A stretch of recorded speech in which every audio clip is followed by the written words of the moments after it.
meie kiisul kriimud silmad, istus metsas kännu otsas. piip oli suus ja kepp oli käes, kutsus lapsi lugema. hiir hüppas, kass kargas, vanakaru lõi trummi, kirb aknast välja, nahk hüppasid jalga.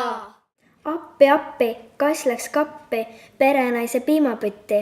kes ei mõistnud lugeda, see sai tukas sugeda. kes luges aru sai, sellele ta tegi pai. meie kiisul kriimud silmad, istus metsas kännu otsas. appi, appi, kass läks kappi, perenaise piimapütti. nii öeldi vanasti pisikeste äparduste puhul. astun nagu kass märga maad mööda. Öeldi siis, kui keegi väga ettevaatlikult käis.